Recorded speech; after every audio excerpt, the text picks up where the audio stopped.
সমাজের লোক মানতেছে, তা আপনি না মুসলিম, আপনি না আল্লাহকে ভয় পান। হাদিসের মধ্যে আছে লা ইয়াজনি জানি ওয়া হুয়া মুমিন, যে জেনা করে সে কখনো মুমিন হতে পারে না। যে মুহূর্তে জেনা করবে এই মুহূর্তে ঈমান তার কাছ থেকে চলে যায়।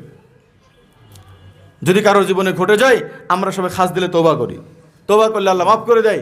বহুত যুবক ভাই আমাদের এখানে বলছেন হুজুর আজকেই আমি খাস দিলে তওবা করছি, আর কোনোদিন জেনা করবো না। আল্লাহ হালাল পন্থা দিয়েছে। এরপরে ভাই যে সমস্ত পুরুষ, আপনারা আমাদের কাছে বহুত অসংখ্য ঘটনা আছে যে নারীরা অক্ষম থাকে, ওই রকম থাকে না, তখন এই পুরুষগুলো তখন অন্য রাস্তা বেছে নেয়। তো যখন স্ত্রী ছাড়া তো আর যদি অন্য হালাল পন্থা আসে সেগুলো বন্ধ করে রাখছেন, তখন সে হারামে চলে যায়। এজন্য একাধিক বিবাহ যাদের প্রয়োজন, বোনরা অনেক সময় বুঝে না, আমি কোনোভাবেই এটা মানবো না, তুমি করলে আমি চলে যাব। তো এটা ভাই তাকে তো আখেরাতের সঙ্গী হওয়া হলো না, এটা না, এটা তো সঙ্গীর কাজ না। সঙ্গী তো এটা বলবে যে ঠিক আছে, তোমার যদি আরেকটা বিবাহ না করলে গুনাহ হয়, তোমার যদি কষ্ট হয়, গুনাহ না হোক, অনেকের আছে গুনাহ হয় না কিন্তু কষ্ট হয়, অনেক ধৈর্য ধরে থাকা লাগে। বেচারা রোজা রাখা শুরু করে, কপালটা কত পোড়া, বউ হালাল তাও রোজা রাখে।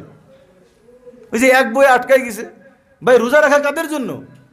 যাদের 4টা পর্যন্ত সামর্থ্য আছে এরপরেও লাগতেছে তাদের রোজা। হালাল থাকতে রোজা কেন? বুঝেননি ব্যাপারটা? হালাল থাকতে রোজা রাখতে বলছে আল্লাহ রসুল। আপনার হালাল আছে তো ওদিন ব্যবহার করেন। এবার আর হালাল নাই আপনার জন্য, হয় সামর্থ্য নাই, না হলে হালাল নাই, এবার আপনার রোজা রাখেন। মোহতারাম হাজরিন, অনেকে এটা তাসাব্বুরি করতে পারে না, ওনার বউ লাগে কয়টা। ভাই যারা অসুস্থ, যারা বছরকে বছর অন্যায়ভাবে ব্যবহার করছেন, তাদের এটা বুঝে আসবে না। হয়তো একটা নিয়েই তো ধরেন হালুয়া খেতে খেতে অবস্থা খারাপ।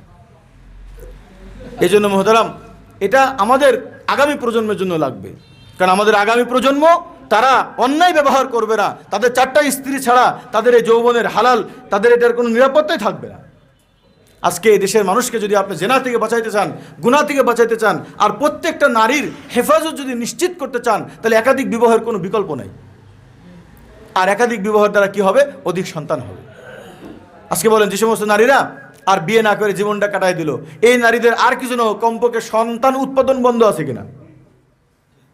হ্যাঁ, এই অনেক দেখা যায় না, অনেক বড় বড়, আমি খালি চিন্তা করি, অনেক সুন্দরী সুন্দরী, অনেক আমাদের আত্মীয় স্বজনদের মধ্যে একটা সন্তান নিয়ে ছেলের মুখে দিকে তাকায়, আর সন্তান নিচ্ছে না। চিন্তা করি যে এইরকম একটা ফুলের মতন মায়ের পেট থেকে আরও 10-12টা ফুলের মতন সন্তান বের হবে, আর উনি এক সন্তান নিয়ে পুরো জীবন কাটাই দিচ্ছে।